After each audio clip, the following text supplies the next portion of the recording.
A continuación, vamos a presentar a Juan Pablo Morales. Juan Pablo Morales Montesinos es economista y químico farmacéutico, magíster en gestión y dirección de salud y posgrado en evaluación de tecnologías sanitarias. Cuenta con amplia experiencia en el sector hospitalario público, farmacéutico, como consultor para organismos privados y como director de ONG de políticas farmacéuticas. El señor Morales fue consultor para la Organización Panamericana de la Salud para la última versión del informe quinquenal de salud de las Américas publicado el año 2017. Invitamos a este podio a Juan Pablo Morales.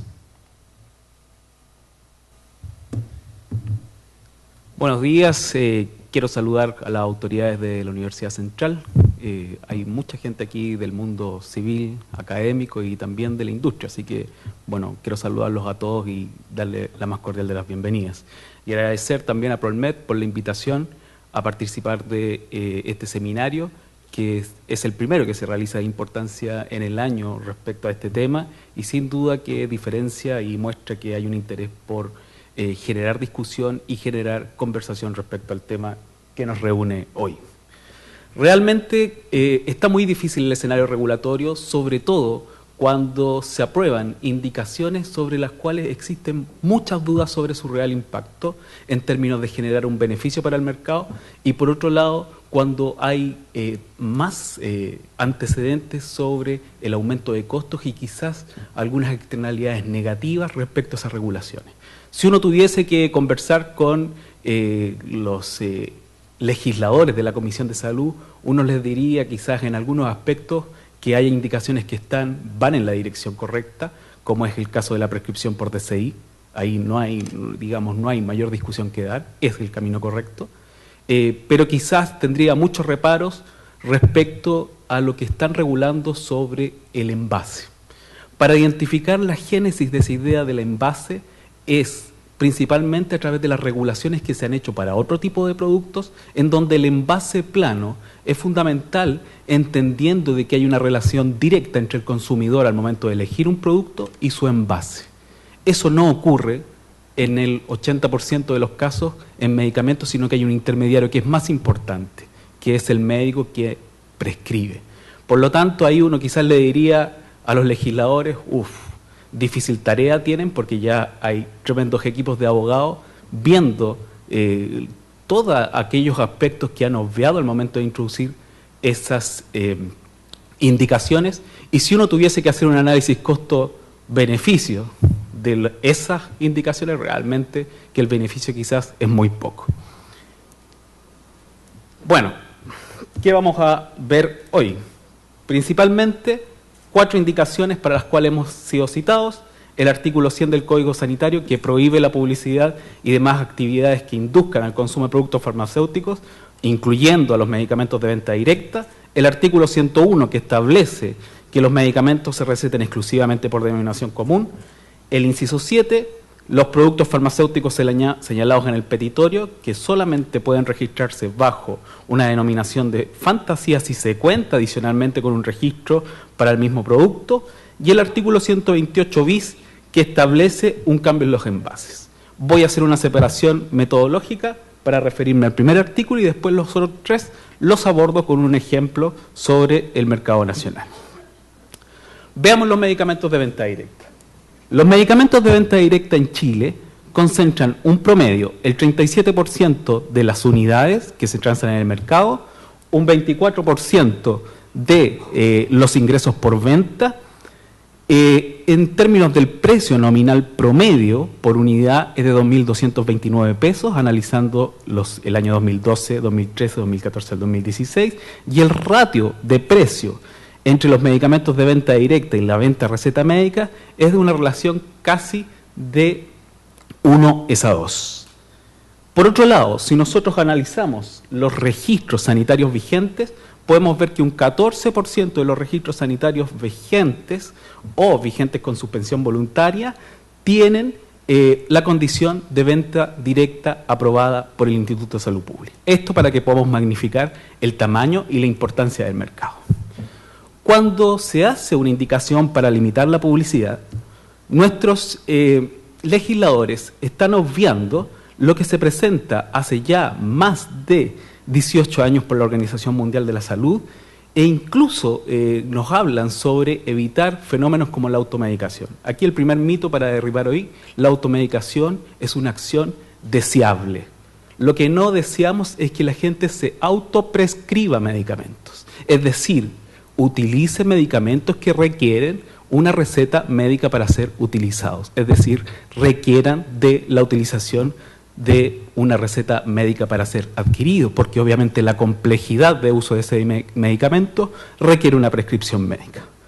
Por otro lado, obvia la propia legislación nacional, en donde los medicamentos de venta directa, primero, son de eficacia comprobada, son de bajo riesgo comprobado, bajos efectos adversos, y espero que en el panel de preguntas ya dejemos de utilizar el efecto del paracetamol, que en verdad es uno de los mitos más grandes de intoxicaciones masivas de este país, que se saca cada vez que se quiere poner este tema en el tapete. Experiencia previa para hacer el switch de 5 años en Chile, bajo receta, o 5 años en el extranjero. Por lo tanto, frente a este punto, lo que está haciendo la indicación es precisamente, primero, contravenir las indicaciones para una automedicación responsable que ha dado la OMS como pilar importante de disminución de costos, no solamente respecto a medicamentos, sino que disminución para el acceso a medicamentos y aumento de costos asociados por consultas médicas, ya sea tradicionales o de urgencia. Por lo tanto, si tuviésemos que resumir un comentario para el artículo 100, va en dirección opuesta a las acciones de automedicación responsable prevalentes en el mundo, donde el rol de los privados a través de esfuerzos de marketing tienen efectos positivos para la autonomía de ciudadanos y el acceso a medicamentos. Esto no lo estoy diciendo yo, sino que esto se saca de la literatura comparada y de los esfuerzos de automedicación establecidos por la misma Organización de la Salud.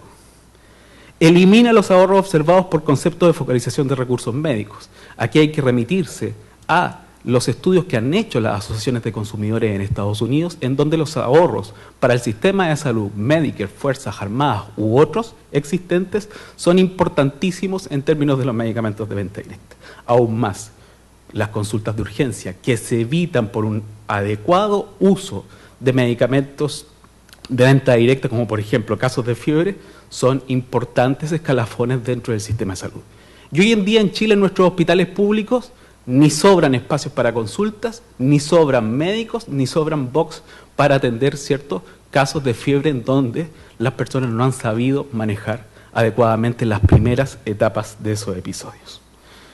En segundo lugar, este segmento, que es un segmento altamente desconcentrado y competitivo, con precios promedios que ya vimos que tenía una relación de 1:2 con respecto a los medicamentos que requieren receta, sin duda se va a ver afectado por esta medida. Para abordar los puntos siguientes, quiero mostrarles algunos de unos resultados preliminares de una investigación que se está haciendo por el segmento que debe preocuparnos. Muchas veces cuando hablamos de la legislación y de los esfuerzos legislativos, observamos de que nuestros legisladores ponen su foco en lo que es su realidad, la realidad de salud del mundo privado. Hablan de la integración de farmacias, habla del acceso a la salud, pero ellos lo piensan desde el punto de vista de aquel que tiene ISAPRE y de aquel cierto que concurre a una farmacia para adquirir sus medicamentos principalmente. Pero estos resultados que yo les voy a mostrar, me gustaría que los pudiéramos analizar desde el punto de vista del procuramiento público que realiza Senabast. Si nosotros analizamos los precios promedios netos de las unidades, podemos observar la siguiente tendencia para el periodo del año 2015 a 2018, obviamente con precios corregidos por IPC. Bueno, ustedes me dirán qué significa este cuadro solo. Para eso pasamos al siguiente. Cuando observamos cuál es el efecto o asociamos e identificamos el precio cuando los medicamentos tienen presencia de marca o no,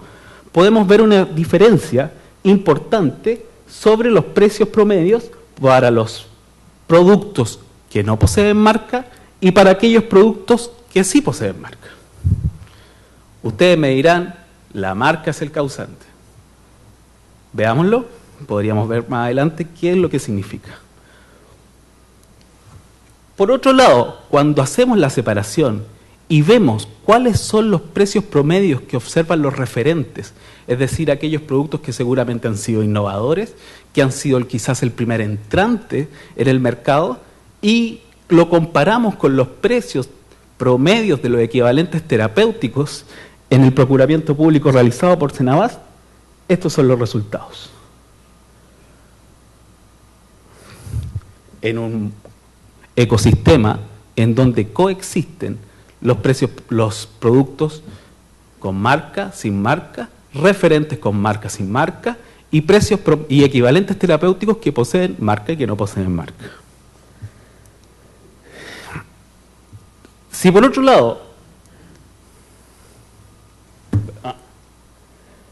otro lado nosotros analizamos el subgrupo equivalentes terapéuticos solamente, equivalentes terapéuticos que son intermediados por Senabast, bajo un sistema obviamente de competencia principalmente por precio, podemos ver de que las evoluciones de los precios promedios de los equivalentes terapéuticos sin marca y las evoluciones de los precios de los equivalentes terapéuticos con marca. Y aquí hay una disminución muy interesante que, de acuerdo al estadio del estudio, nosotros la hemos ido asociando al mayor ingreso y mayor adjudicación en unidades de productos equivalentes terapéuticos sin marca, es decir, hay un efecto interesante, todavía no lo hemos determinado al 100%, pero se puede prever un efecto de un grupo sin marca sobre el otro grupo con marca. Bueno, ¿qué podemos decir respecto a esto? Cuando nosotros analizamos la literatura comparada, podemos compararnos con países como Estados Unidos, en donde la condición de genérico está supeditada a la demostración de equivalencia terapéutica. Es una pregunta interesante para poder observar cuál es el rol que tienen los genéricos con respecto a los productos de marca. Hay un estudio bien interesante que realizaron Danzón y Furukawa el año 2011, en donde estudian distintos mercados, pero aquí me enfoco en dos mercados latinoamericanos, para responder una de las preguntas que hoy día nos situamos, es decir, cuál es el rol que juegan los productos de marca. En los países latinoamericanos como México y Chile, los genéricos de marcas similares utilizan las marcas y el precio como señales de calidad. No existe bioequivalencia universal, y toda vez que en estos países existe incertidumbre respecto a la intercambiabilidad de medicamentos, que eso es un hecho, que no se regula por ley, sino que se regula, ¿cierto?, avanzando sobre las condiciones de mercado y sobre las competencias en términos de calidad de los laboratorios productores, segmento no bioequivalentes y genéricos sin obligación de demostrar bioequivalencia. Por otro lado, todavía existen dudas e incertidumbres sobre el cumplimiento de GMP, de buenas prácticas de manufactura. Por lo tanto, si tuviéramos que analizar el escenario chileno, podemos decir de que las marcas en productos similares, ¿cierto?, o los denominados por algunos genéricos con marcas, sí tienen un rol. Y que está supeditado porque aún en nuestro mercado no hemos sido capaces de organizarlo de tal forma para tener coherencia sobre las aspiraciones de la población y los aspectos regulatorios normativos que generan nuestros legisladores.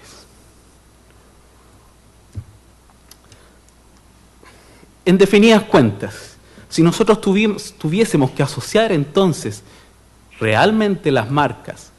aumentan o perjudican el acceso a medicamentos, no es una pregunta que se pueda responder de forma binomial, sino que lo que hay que tener en cuenta, en primer lugar, es el ciclo de los medicamentos, que ahí podemos ver de que cuando se genera la entrada del primer entrante, el innovador, hay, primero, mayores retornos a la inversión por protección y establecimiento de precios monopólicos, dada la protección de patentes, zonas de mayor inversión en marketing y promoción médica para que la entrada de ese producto genere los beneficios esperados, y hay un actor importante, que en este caso es el médico, el cual no se ve principalmente influenciado por la existencia de un envase plano, sino que se ve mucho más influenciado por lo que puede ser la prescripción por DCI. En el problema de la teoría de la agencia, en donde no es finalmente el ciudadano el que escoge su medicamento, sino que confía en otro en lo que es la prescripción. ¿Cómo avanza ese ciclo de medicamentos y aparecen marcas genéricas o similares y genéricos puros? Principalmente dado la antigüedad del producto, el ciclo en el cual nos encontramos, pero más que nada hay tres factores que son muy importantes: la percepción de calidad, los riesgos de falla percibidos sobre ese medicamento, que finalmente son las causales de esta incertidumbre que hoy en día todavía puede ser identificada en nuestro mercado frente a la no intercambiabilidad absoluta de los medicamentos. Esto no se resuelve si no avanzamos en la robustez con respecto a las certificaciones de GMP. Hoy en día, tomando mercado público, más del 50% de las unidades son importados.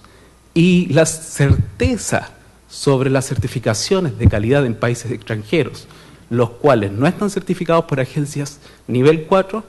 merecen algunas dudas.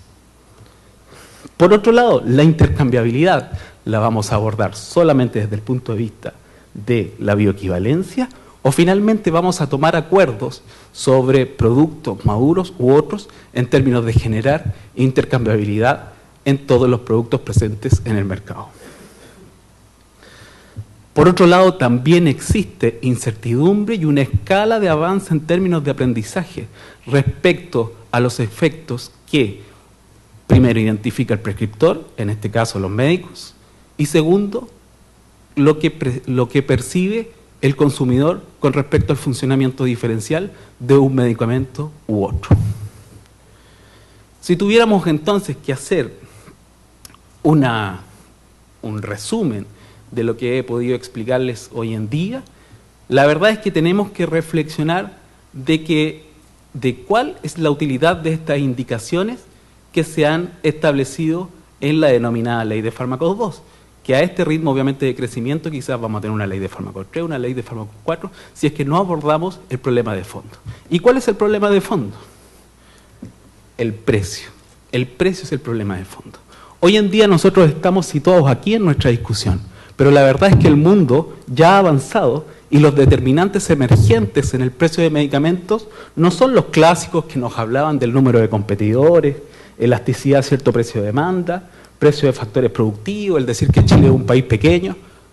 No tan solo esos, sino que hay otros que son más importantes, como la innovación, la entrada de nuevas moléculas, como por ejemplo es el caso de Chile, que es el que entra una razón de mayores moléculas respecto a otros países latinoamericanos, determina el precio promedio del medicamento que se transa en el mercado. La existencia de sistemas de reembolso,